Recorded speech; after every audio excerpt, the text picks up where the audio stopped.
And I remember from being a very young impressionable kid that when they said, well, they might find evidence that there was once life on the moon, that quite excited me. And just so I think it's that. I think it's just always having been open to the possibilities. So do you think, I mean, nowadays, if you say you believe in UFOs, you're ridiculed.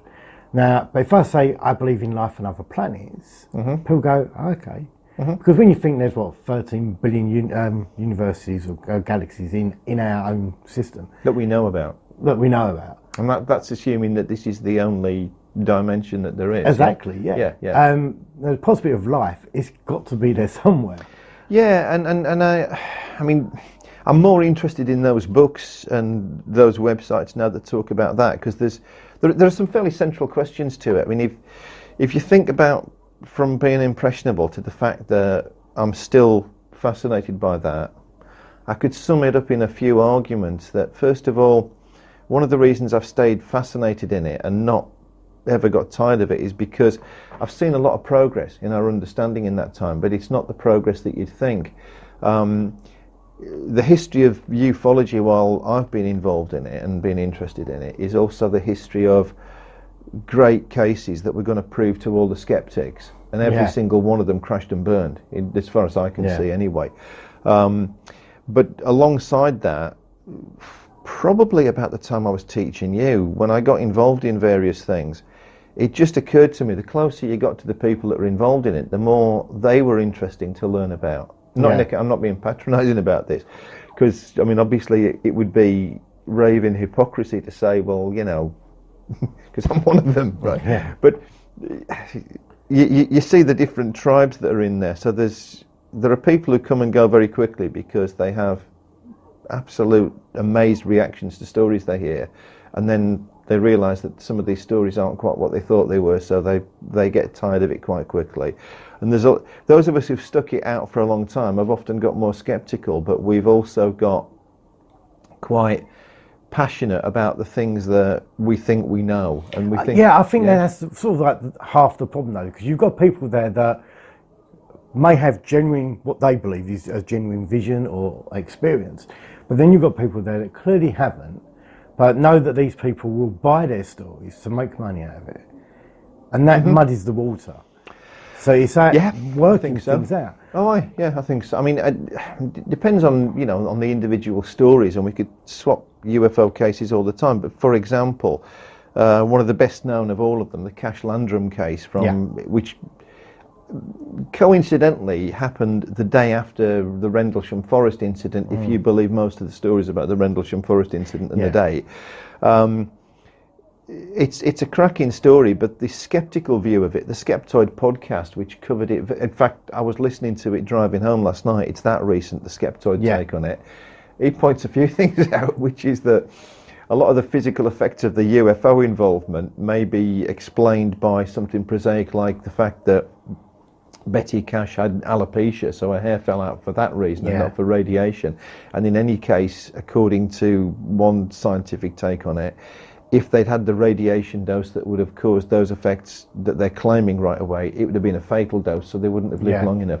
And they did then go on and try and sue the American government for, it was a multi-million-dollar, I think it was $2 million, but it was... So does that mean that Betty was coming in for the money?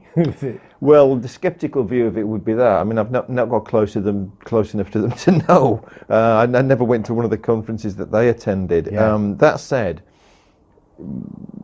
I'm quite interested in that case because there's virtually no way you can explain it other than to say that there was some incident, some actual cause of the first incident. I mean, there are one or two. The Fire in the Sky movie, which is based on the Travis... Okay, right. So it's based on the Travis Walton abduction. And it's a case that's told to this day, and Travis Walton still turns up on those kind of, And I mean, they all pass the lie detector tests. Ah, go on. Tell me about that. Right.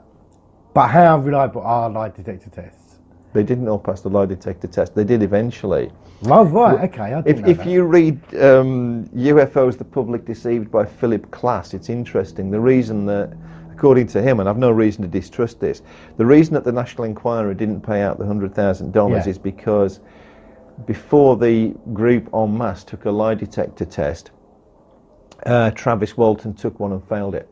And Philip Klass discusses Travis Walton's history as a convicted criminal prior to that, and suggests that I only found that out I think a couple of years ago that he was a convicted criminal, which did then question more what's gone on there. I mean, I'm quite sceptical about the story anyway, but on the face of it, it all sounded very, very genuine, and that they passed the lie detector test, and I wasn't aware that he failed one.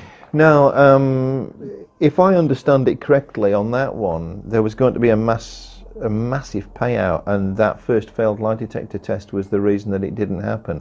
And again, I've been to conferences where Travis Walton's actually spoken, and to this day he turns up. I know. Did you see Sean Ryder on UFO? Yes. If ever anybody was born to do that, he's got to go. He's got to do more. Fantastic. Seriously. If anyone don't know the Phone and Sky story, it was a group of loggers, were they loggers, coming back from working in Arizona. They see the light come down. He went out. He got out of the truck and said he got abducted, and he woke up 5 days later. And they found him back in the town. But apparently he could only remember what would be hours. So it was, and the other witnesses to it were the rest of the logging crew that were in a pickup truck. So he was the only person to get out of the pickup truck. So I mean, it's interesting. If you were going to look at it skeptically, probably the longest skeptical argument against it is in that book I've quoted a couple of times, Philip Klass's UFOs, The Public Deceived. He didn't believe it for a second, and he actually got into a spat with the people who believed the story. Which is all recorded in the book, and he discusses in that how they were almost going to go head to head on a third polygraph examination, and you know the number of UFO investigative organisations that were interested in it. As I recall it, it was an American organisation called APRO, Aerial Phenomena Research Organisation, and Coral and Jim Lorenzen, who were the two that ran it, who were most vehement about that. And they were well aware of the polygraph, and they explained the failed polygraph to do with the state he was in when it happened. But there's an argument in that book about the reputation of the first polygraph examiner versus the reputation of the second one, suggesting basically that they got the guy that might pass them on the second one. And the whole thing came to a grinding halt because Philip Klass and APRO were preparing to go head to head with the third examination, polygraph examination, and they couldn't agree the terms finally. But do you think, like, to find the truth, you've got to look at before the event? So were they interested in UFOs before? Did they Provably. Travis Walton and his brother.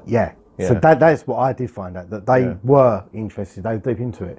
And I think that often tells you a lot about these people that do see UFOs. It might tell you some about that. I mean, certainly in the years I've been involved, abductions at least. Now that said, I've met abductees, and I would be the last person with some of the people that I've met to say that they're liars, and the last person to say that I know what happened to them. Right? I mean, I've got certain ideas about it, and the psychological explanations strike me as plausible in some cases. The hypnagogic states of, you know, when you're not asleep but you're not awake, but more asleep than awake. And I mean, over the years I've come to really value some of the cases that get marginalised in the mainstream abduction accounts and everything, because they're actually seen as so surreal that nobody trusts them. But there's a few in there I think are actually quite insightful that if we took them more seriously. There's a case of a woman called Maureen Puddy in Australia in 1973, off the top of my head. She saw an alien walk around a car while she was meeting two UFO investigators, and the UFO investigators saw nothing. And yet she's quite a sincere witness. That would suggest that maybe what's going on is in her head, right? I don't know if you're familiar with the mince pie Martians case. No, oh, God. no. That's worth a look. That is well worth a look. Rowley Regis, which is in the Midlands, and I think it's around late 1979, early 1980. It's over Christmas anyway, which is what's called the Mince Pie Martians. And off the top of my head, I think the woman who saw it was a woman called Jean Hingley. And again, it tends to be marginalised by the UFO literature because it's a bit surreal, to say the least. There was some event in her back garden which was covered in snow, and there was some physical trace left of an area of snow that had melted. She described meeting aliens that sort of floated into her house, and the best sketches make them look like Casper the Ghost. Right. And because it was Christmas, she was at home alone. It was over the 12 days of Christmas, but after Christmas she offered them mince pies, right? And yeah, I know. Which again is a little bit surreal, and you wonder what was actually going on. It's almost like there was some electrical event that triggered it and caused some altered state of consciousness. There was a guy called Albert Budden who wrote 3 books on effectively electromagnetic pollution and other effects and how they might bring about UFO experiences in people. And another of my all-time favourites is a case of a guy called Alfred Berthoud in 1983, was fishing on a canal bank in the middle of the night in Aldershot. Some people think this was a wind-up, but his wife said he was actually quite sincere and he wasn't much given to practical joking. And he apparently saw a UFO land while he was fishing, and he just walked up quite calmly to investigate it. He was on his own, there was nobody else around. And he walked into it, at which point he was told that he was too old and infirm for their purposes, and he went back fishing and they took off. Yeah, well, again, I wonder if you and I had been stood on that canal bank, I think we might have seen an 83-year-old guy asleep while he was fishing. Yeah? I mean, I think what you're saying, it actually backs up a lot of the stuff we found when we was doing the paranormal investigation stuff, that we used to use the EMF meters to go around, not to check for ghosts, but to check the electromagnetic field in buildings that we're in. And so at the Bell Inn in Horndon, we found that a lot of people would have visions of people standing at the end of the bed. But when we checked the bed, it was a wrought iron bed, and the head part behind it was a great big electrical cabinet. Oh, so the EMF was bang on. I mean, it was going off the scale. So when someone's sleeping there, her brain must have been charged with everything. Yeah. And people would say they'd wake up in the middle of the night and have visions of people standing at the end of the bed. Well, with that level of EMF going through the brain, that can stimulate everything. Mm-hmm. So I do believe that a lot of people that see ghosts at the end of the bed, they've probably got electric blankets, they've probably got nowadays mobile phones next to their bed. And I do think if you walk into an environment where EMF is so highly present, a lot of people will get really bad migraines from it. Mm-hmm. I know for me, when it comes up to a thunderstorm, I get flashing lights and migraines sort of thing. So I think EMF has a lot to play in those sort of visions that you can have. But when you talk about the fire in the sky, and was the spaceship sightings, was it the one in Tehran? Yeah. 1975, when they sent up the jets to follow it. 76, yeah, I think it was. Yeah. And the government said, it was a jumbo jet, it was a public airliner. But yet that was qualified. Yes, it was. It's an interesting one, because obviously even sceptical ufologists would often have a case where they think it's very difficult to explain it, and for me that would be one. Yes, it's complicated, that one. So, but all their weapons packed up in it and everything. Yeah. So the pro UFO lobby says more or less that there was report of an unidentified flying object. 2 fighter jets were scrambled. This is in the middle of the night. It's in just past midnight, and they engaged it. But at the point at which they armed the weapon systems, the electrical circuits on the plane went down, and both of them were then forced to come back to base. And there's other bits and pieces going on, like an object that detached from a big UFO and appeared to land in the desert. And so it's a very complicated case with enough people involved that you can't claim it as just one person's misidentification of something. The skeptical view of it, and again, actually, funny enough, I've mentioned before, but Philip Klass, who's the arch skeptic, is probably the best source on the skeptical view of it, because his job his day job was that he was an aviation journalist, so he was his professional business was to understand planes and weapon systems and stuff like that. He puts it down to one or two things that the pro-alien lobby tend to ignore, which is that, first of all, that they weren't particularly